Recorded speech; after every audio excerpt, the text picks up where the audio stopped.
نحمدہ و نصلی علی رسولہ الکریم۔ یوم عاشوراء 10 محرم الحرام کو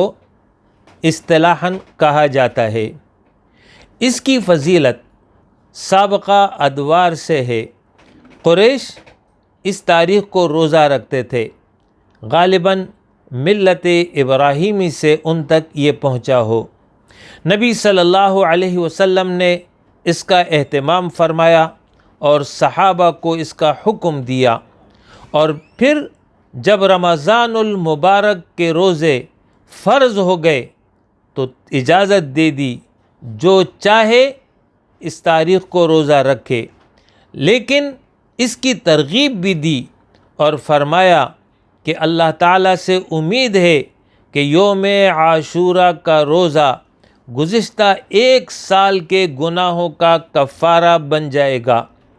دور مدنی میں جب یہ معلوم ہوا کہ اس تاریخ کو یہود بھی روزہ رکھتے ہیں تو وجہ معلوم کی کہ اس تاریخ کو فرعون غرق ہوا تھا اور موسیٰ علیہ السلام اور قوم کو نجات ملی تھی۔ اس پر آپ صلی اللہ علیہ وسلم نے فرمایا کہ میں موسیٰ علیہ السلام کے ساتھ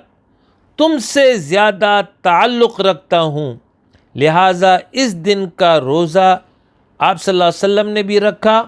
اور صحابہ کو بھی اس کا حکم دیا۔ اس حوالے سے چند احادیث بیان کر دیتا ہوں۔ رمضان کے بعد اللہ کے مہینے محرم کا روزہ بہترین روزہ ہے،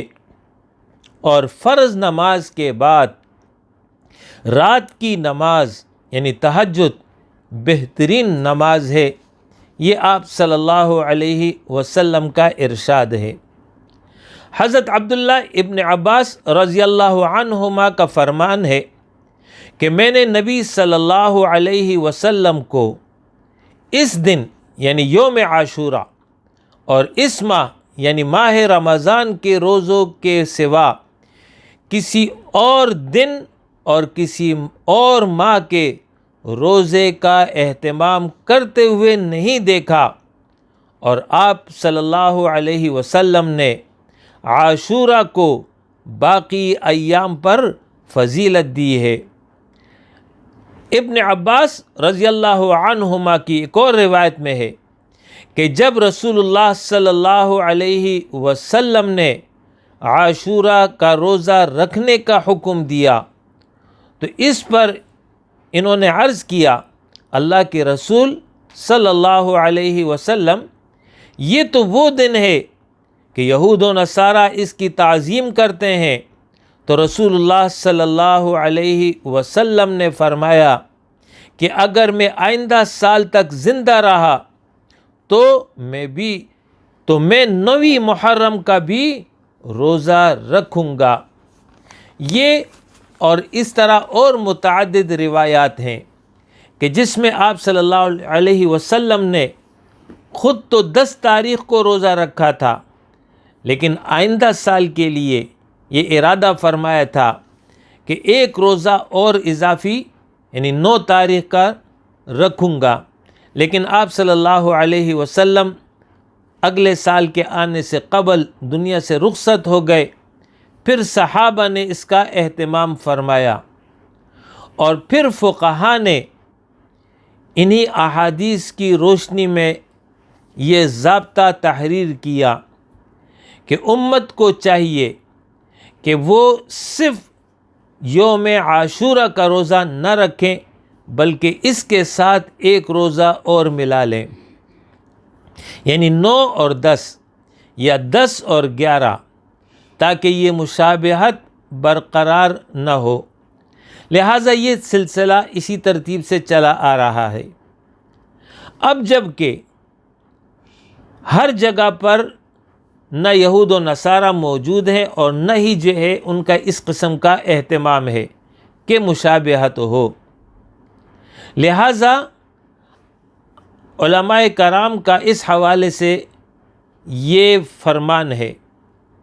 کہ بہتر اور افضل یہ ہے کہ یوم عاشوراء کا روزہ تو رکھنا ہی رکھنا ہے، اس کے ساتھ ساتھ 9 اور 11 کو بھی رکھ لیا جائے، یہ سب سے افضل اور بہتر ہے۔ اور اگر 9 اور 10 یا 10 اور 11 کو رکھ لے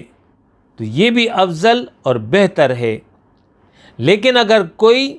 صرف یوم عاشورہ کا روزہ رکھتا ہے تو یہ یوم عاشورہ کا روزہ رکھنے سے وہ ساری فضیلت حاصل ہو جائے گی جو حدیث میں بیان ہوئی ہے۔ البتہ یہ طریقہ افضل اور اولا یعنی بہتر نہیں ہے، اسی معنی میں اسے مکروہ تنزیہی بعض فقہا نے لکھا ہے، جبکہ دیگر فقہا نے اس کو جو ہے ہر حال میں درست قرار دیا ہے۔ تو اب اگر کوئی شخص کسی وجہ سے یا بلا وجہ صرف 10 محرم کا روزہ رکھ لیتا ہے تو اسے اجر و ثواب اور فضیلت حاصل ہو جائے گی، لیکن بہرحال افضلیت اسی کو حاصل ہوگی جو 9 اور 10 یا 10 اور 11 کو بھی روزے کا اہتمام کرے۔ وآخر دعوانا ان الحمد للہ رب العالمین۔